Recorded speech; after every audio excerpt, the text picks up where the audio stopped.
The theme for this evening is singing songs of lament through the disorientation and dislocation of life.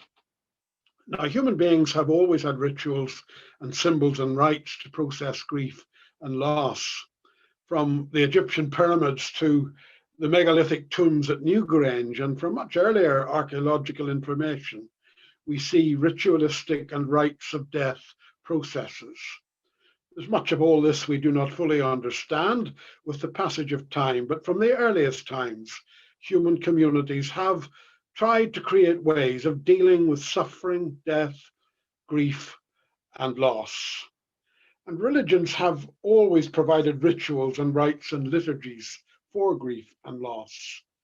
They have deep experience of shaping processes that enable people to move through that final rite of passage. And secular humanism and other philosophies of life also provide rites and rituals. All of these are ways of helping people journey through dislocating experiences of life where ultimate questions are experienced, loss processed, and meaning sought. Religions and secular philosophies have now challenges to face in the present and future to create rituals, rites, and liturgies for wounded communities. And creative spiritual imagination is required to take the best in traditions and reimagine new rituals, rites, and liturgies for a new and what we're describing as unprecedented time in history. The Jewish tradition, which is the basis of the Christian and Islamic traditions, has also had a ritualistic and liturgical process by which to deal with grief, disorientation, and dislocation in life. We have already encountered this in the exploration of the drama of Job, and there is also the Book of Lamentations, a book expressing community anger and grief. Lament expressed in poetry, using vivid and brutal metaphors to voice grief and loss. Now, ancient Israel's most profound expressions of lament are found in the collection of poems they call Psalms. So let's look for a moment at a prayer book of lament. The Psalms are ancient Israel's prayer book, maybe even its hymn book, since they were meant to be sung. We might call it Israel's Book of Common Prayer. The Psalms are not organized as one book, but as 5 books, with each book ending in a rousing doxology, a liturgical formula of praise to God. At the end of the 5th book, in Psalms 145 to 150, there is a collection of doxologies. We might get the impression of liturgical gatherings in ancient Israel being occasions of exuberant praise, expressed through collective voices and a plethora of musical instruments. Psalm 150 sounds deafening, but it would be a wrong impression, and one that some modern expressions of worship in some Christian traditions have swallowed. There was exuberant praise, but not before the ancient community painfully sang or prayed its way through raw and brutal laments. Psalms consist of various genres, of which praise and thanksgiving is only one. There are more psalms of lament than praise, up to 1/3 of the psalms being lament. Those who compiled the 5 books gathered their songs and their poems from many sources and shaped them for use in a variety of contexts and life situations. They consciously did something else. At the heart of their tradition was the Torah, 5 books of instruction for life, setting out the way of life for committed Hebrew people. The Torah provided an ethical framework for social, economic, and community life. And the creative compilers of Psalms shaped an arrangement of 5 books as a kind of liturgical counterpoint to the 5 books of Torah. Ancient Israel had its book of social ethics and its book of liturgy. Social ethics and prayer belonged together, and the latter was not pious escapism, but an act of social, economic, and political engagement. And at the heart of the Psalms, the dominant liturgical act was lament, an often raw and brutal protest against life as it was, the world as it was, and as insistent demand that it change and become better. In the prayer or psalm book, there were two kinds of lament. There was the lament of the community, evoked by any number of public crises, notably very often drought or defeat in war and conflict. A good example is Psalm 74, which with Psalm 79 laments the destruction of the Jerusalem temple, perhaps the greatest public crisis in the Hebrew narrative. Everything had been destroyed by the Babylonian superpower, but the razing of the temple was the destruction of the ultimate symbol of meaning. It was the profound existential crisis of meaning, identity, community being, and that ultimate symbol of life, God, was silent, absent, even dead. The lament begins with a description of the disaster in all its devastation and horror, verses 4 to 11. Then follows a doxology which seems to be divorced from reality, but this is not a community escaping into praise and thin religion. It is a recollection of an earlier experience in history when liberation had been experienced, and thank God for that, it might happen again. And God, you have a reputation to defend. Verses 12 to 14. The psalm ends with a burst of imperatives demanding decisive, transformative action. Things are not what they were meant to be. And there is a demand for urgent change, verses 18 to 23. Lament lays it out straight and puts all the cards on the table.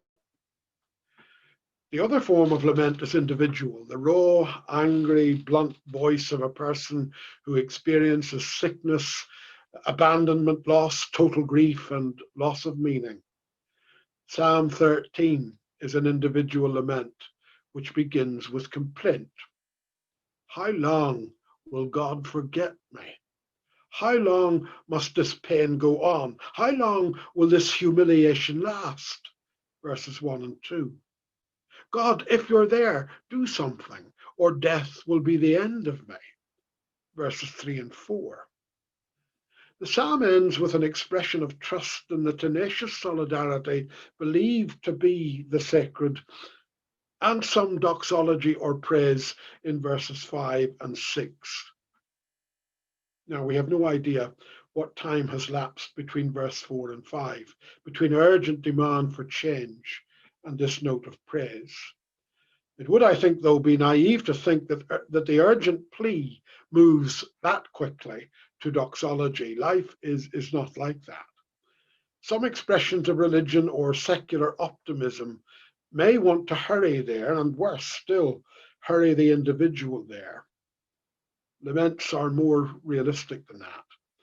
There may well be a considerable time lapse between verse 4 and 5, and it may also be an expression of stubborn faith characteristic of these Hebrew people. They refuse to let go. Job got no answers. God even ducked the justice issue and overwhelmed Job with sheer power, but Job kept arguing and kept demanding. The Psalms of individual lament do the same. Lament keeps demanding and hoping for a breakthrough. Walter Brueggemann has said that it is remarkable that Israel's rage against God did not drive Israel away from God to atheism or idolatry, but more passionately into prayer addressed to God. The transcendent may seem far away, nothing but silence and absence, but these Hebrews will not let go.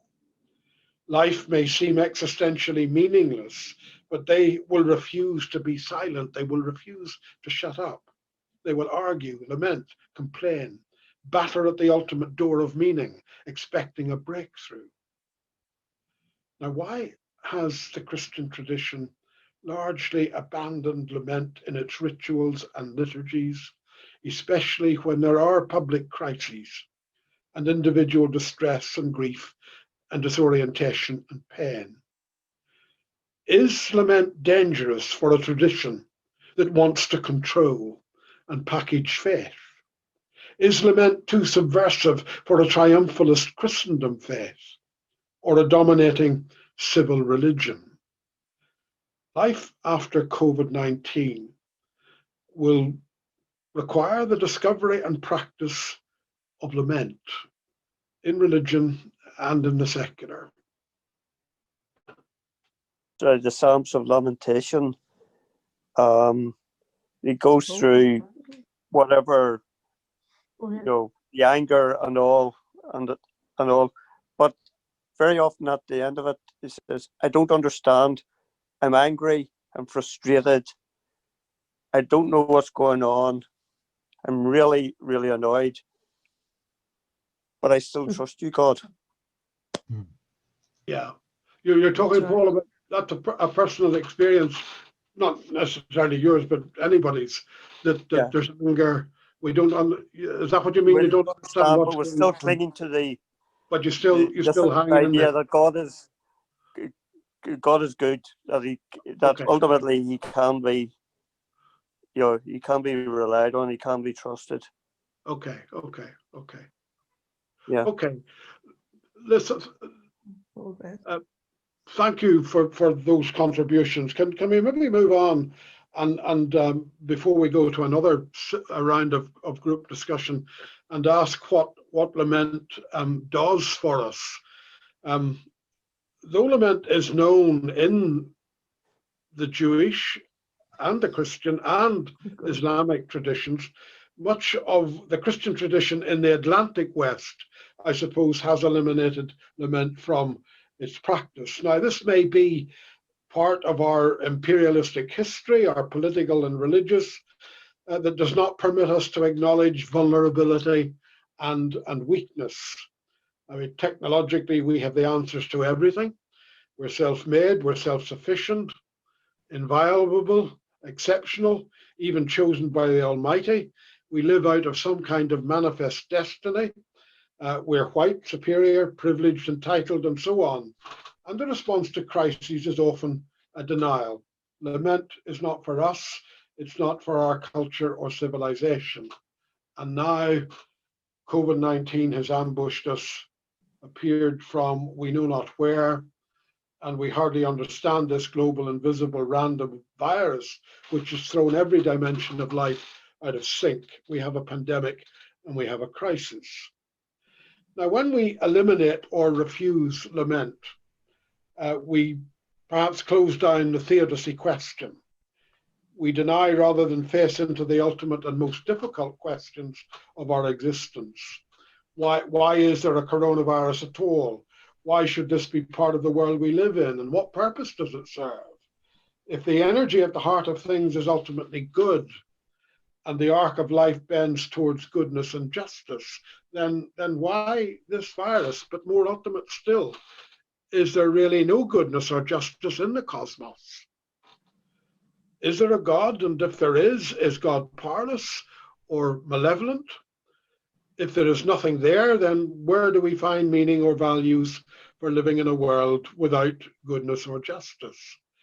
The theodic questions, I think, allow us to batter the heavens, look into the abyss, plumb the depths, and search for meaning. Now, paradoxically, we are perhaps at our most human when we do this. We are meaning-making beings, and when we refuse or avoid the big questions, we are not only in denial about our existential crisis, we are denying our humanity. When a religious community refuses lament, it closes down meaning-making, it closes down the ultimate human questions, it disallows humanity, but it also closes down faith. Now, this also has social implications, and Roy was wondering about that in his contribution. Social implications not only for the community, but for policy and practice. Refusing lament does not allow for protest and complaint against life as it is and not what it should or could be. It ensures a spiritual, political, and social quietism, a resigned passivity or acceptance of what is less than good.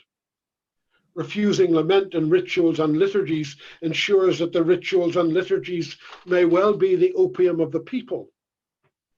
Religious prayer, worship, sacraments, and practice become a narcotic that dulls consciousness and conscience and prevents energy for transformation and change.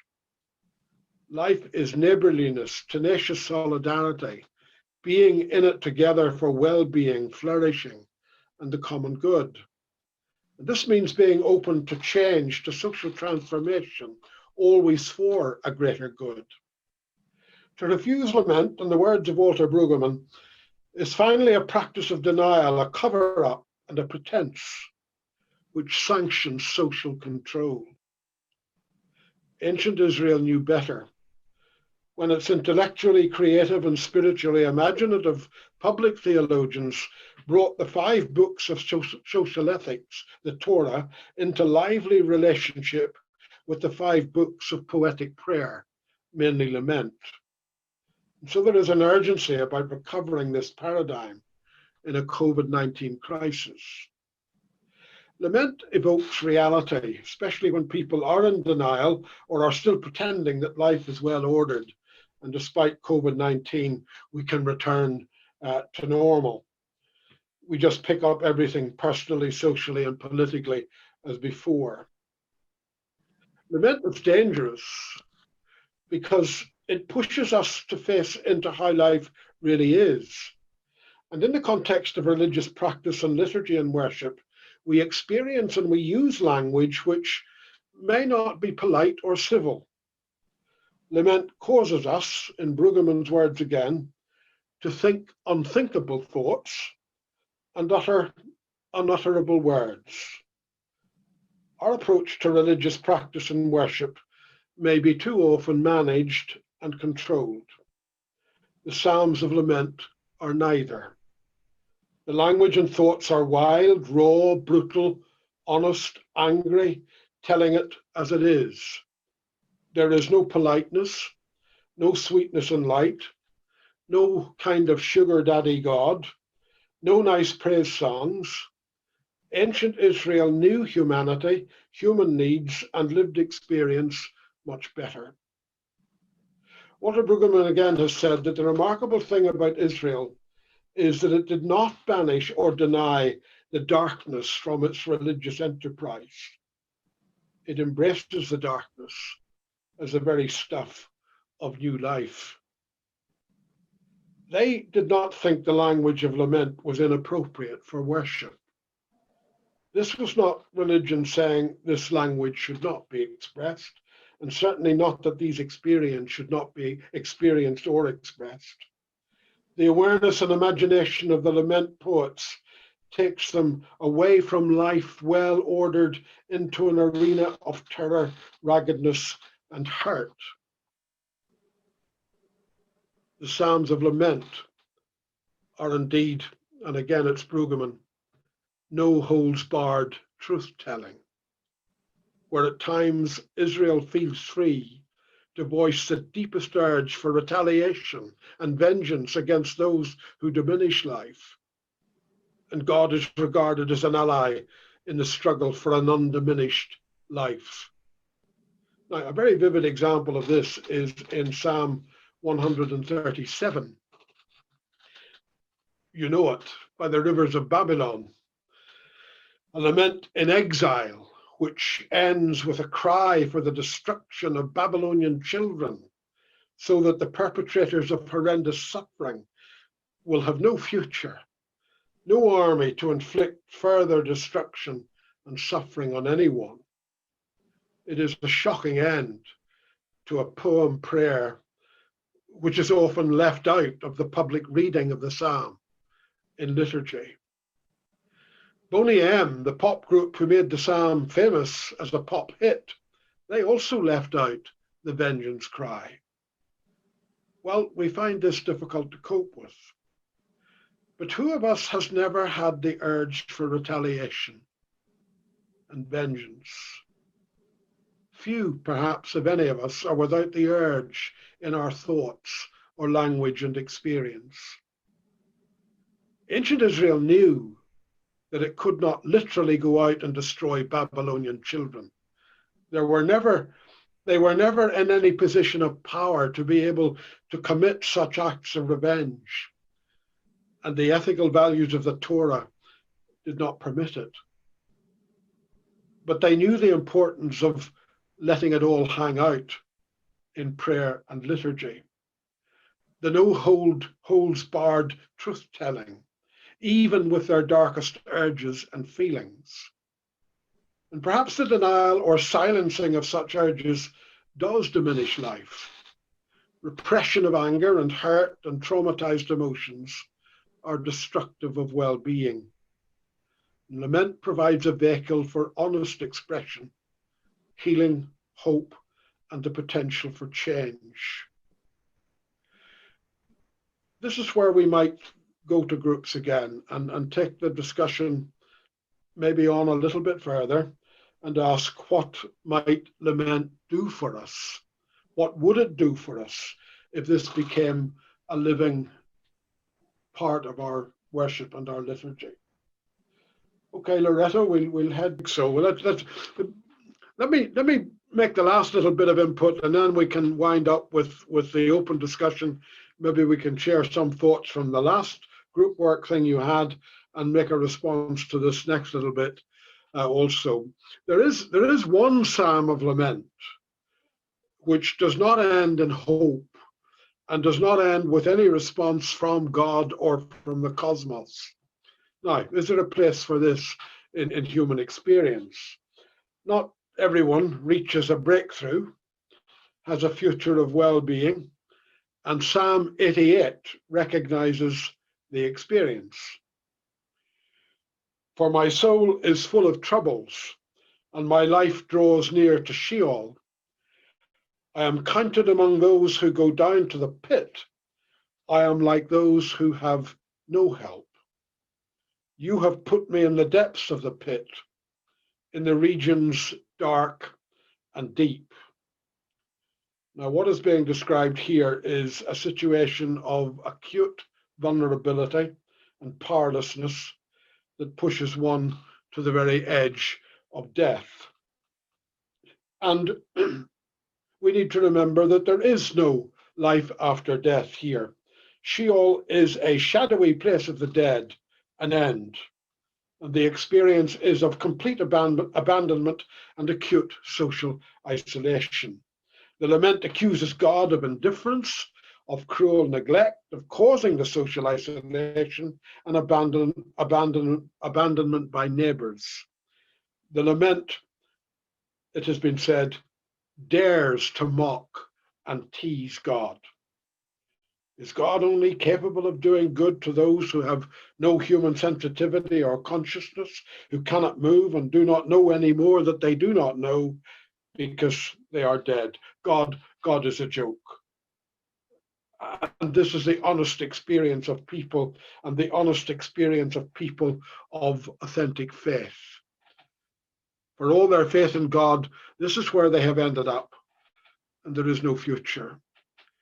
Now, we need liturgies for the acutely vulnerable and powerless who feel deathly social isolation. And yet, it is authentic faith that voices such lament and expresses such candor and honesty and hopelessness to a God who does not seem to be there or in any way interested. At the end of the day, the very prayer itself of mocking God and expressing deathly isolation is itself an act of hope.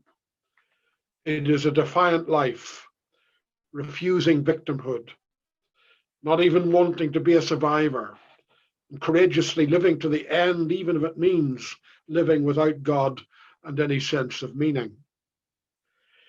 The experience of Psalm 88 is to be recognized in the life of faith and in the liturgies of faith. Most laments are cries for justice and acts of hope. The trouble will not endure. There will be a positive resolution.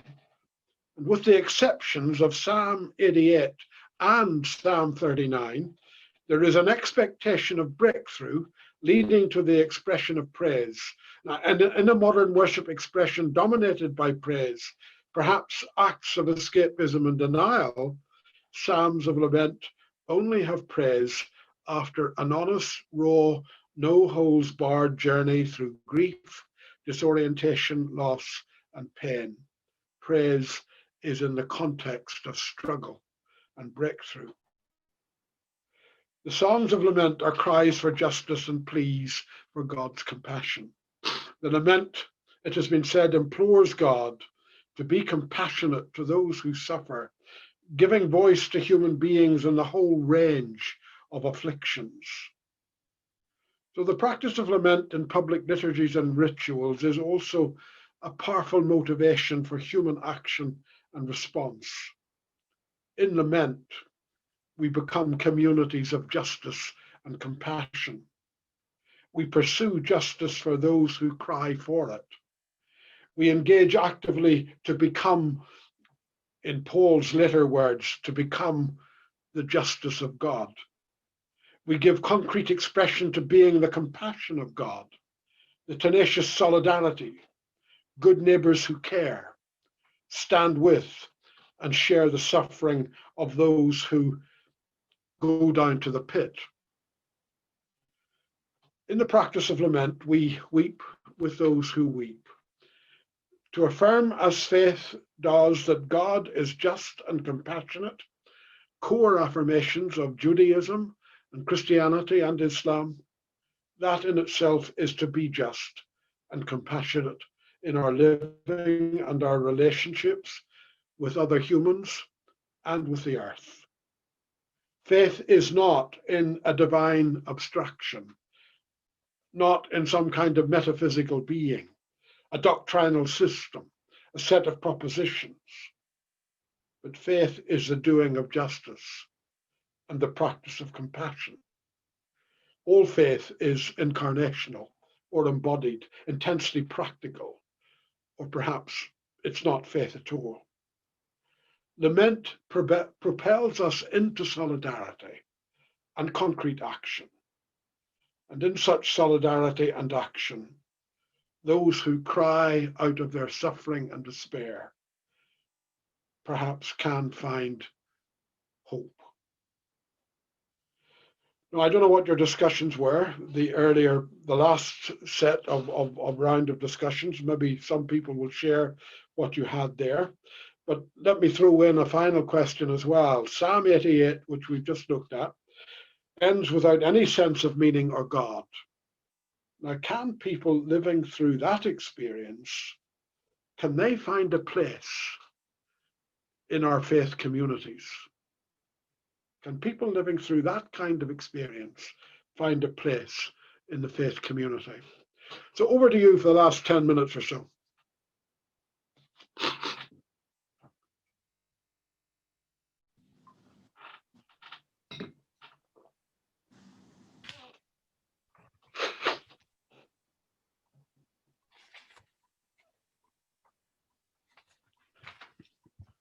Okay, any voices? Well, just as a quick response to what you're saying, Johnston, has that sort of end of the road, as it were, hitting a brick wall, any place in the church? And I think it very much has. We spent too much time, I think, getting people to sign up, as it were, to the insurance policy of the creed and all the right doctrines and beliefs and so forth, instead of just saying, journey with us, be part of us if this is what you feel is helpful. And that sense of total openness towards people on the fringes, I think would be very important. Okay, thank you. Yeah.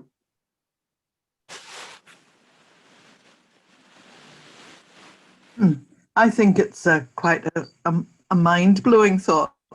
I'm struck by the lament, my God, why hast thou forsaken me?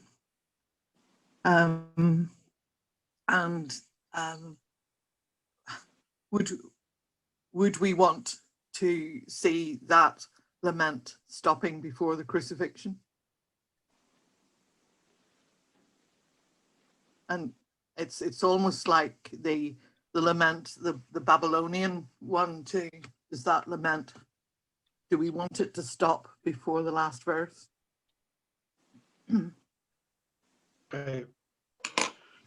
It's interesting, Anne. We'll come to that lament, that particular lament next week, when we look at the Passion in history, and it is a quote from Psalm 22, which is a lament, as I think many of the laments are, coming out of the trauma of that experience of Babylonian exile in ancient Israel, and then we find it into the story of the narrative of the Passion as well. Johnston, one of the things we kind of mentioned in our group, mentioned about emotions needing to be expressed, or else it damages our health physically, with stress, with whatever goes on in us. And maybe the church isn't used to emotional expressions. It's all academic in the head. It's all intellectual, doctrinal stuff. I think the church is afraid of emotions because it's, it's a stiff upper lip job, maintain control at all times. And our problem in seeing what has been exposed through COVID, all the injustices, racism, Black Lives Matter, how the environment is recovering with it, the problem of capitalism. We talked about whether capitalism, if it collapsed, could we cope with that? Maybe through COVID, it's seeing the world. God wants us to see the world as it is, not as we want it to be. Exactly. And rather than the church leading the way in lament about the state of things, we're looking on the news at a lot of people in the world, maybe a lot of them without faith, without church, but the world is reacting about these injustices. And if the church was actually leading the way in voicing these injustices, maybe the rest of the world would stand up and identify with the church, or identify with people of faith. You're asking whether people can live in the world without an expression of meaning of God. Maybe that's the challenge. Can we express lament and be angry about these things, and give the world a lead to come on board with us in that lament and in the search for God, in the midst of it? Maybe that's a challenge for us. Okay. Well, laments were cries for justice. Yeah. And at heart, they were really cries for justice. And it's very difficult to think that they just stopped at cries. Yeah. It must have led to in the prophetic tradition to action for justice and for fairness and for the full realization of humanity and the earth's potential. Yeah. I was going to say, I agree with what Roy was saying about perhaps if we were to use lament more in our liturgies or in our church services, we might be healthier, particularly our mental health, because I think, COVID in particular has given rise to a lot of mental ill health, and it's likely to get worse as it continues and maybe more restrictions are put in place. So church certainly is the place for that. But we were also saying that, lament in a smaller context, with a smaller number of people, might also be a more comfortable place to lament rather than in a big sort of group and a congregation in a church service. And the other thing that was mentioned was, you know, if we use the Psalms as our form of lament in our liturgy, we're actually using someone else's lament, and perhaps we need to write some songs of our own, songs of lament for today. Yeah. Yes. Wow. Sure. Yeah.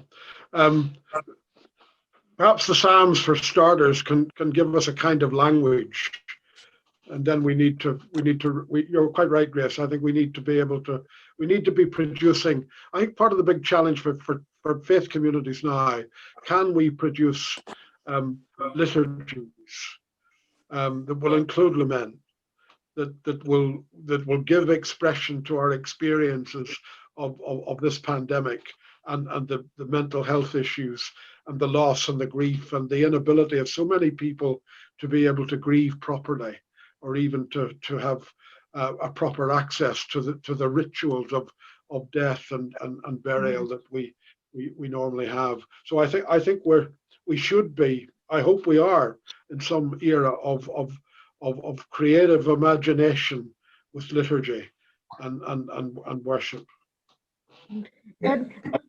Johnston, our group, whenever we were talking, we were suggesting maybe setting up a cross-community support prayer group for anybody who was anxious about things. Okay, yeah. Especially in the times that we're living in today, and that we would make sure that, you know, that it would be confidential, that for individual, as far as individuals' names were concerned, and that I was saying that if you can't do it by Zoom or face to face, maybe there's a phone number that somebody could use to ring somebody up for a prayer request. Yeah. Mm. I think some of you were saying at the beginning, Emma, was I think you were getting at the role of clergy at the beginning of what you were saying, and those who are in caring roles, and what resources. I think that we raise a question here about what resources are available for those who need to care and who can care and carry out pastoral work, which is not just priests and clergy, but can be all of us in many ways. Yes. Yeah, I agree with Emma. I was in the same group as Emma, and I think we decided that really to have like lament in a like a church congregation kind of a setting would perhaps it would be it'd be quite difficult, because there would be, you know, there might be some feelings there that people might sort of take to sort of negatively, and I think we decided really it'd be better to have a smaller group, like a prayer group that would there, so you could all agree to work and to pray together, and so that. But obviously we'd need to have the ground rules set about confidentiality and respecting each other's views, and so the thing about the Zoom session initially, or the telephone contact was probably a good way to go, but I'm wondering maybe would that be something that we could do through Dramalis if we were to offer like a COVID-19 support group. It was just something that we thought about. Okay. Yeah.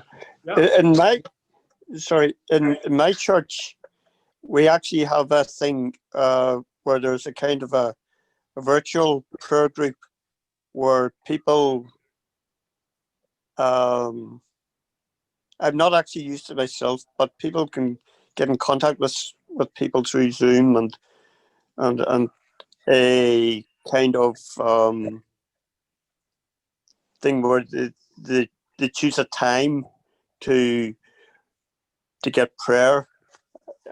I'm not quite sure how it's worked. It's just a very new thing. It's only been going to literally. I think this was last Sunday was the second Sunday that they had it. But apparently a lot of people have been making use of it, and I will be making use of it myself next Sunday because I have a few things that I want them to pray about. Okay. So there are Well, I'll try and ways- find out exactly how it works and maybe tell you about it. Yeah, okay, that'll be helpful. Thank you for.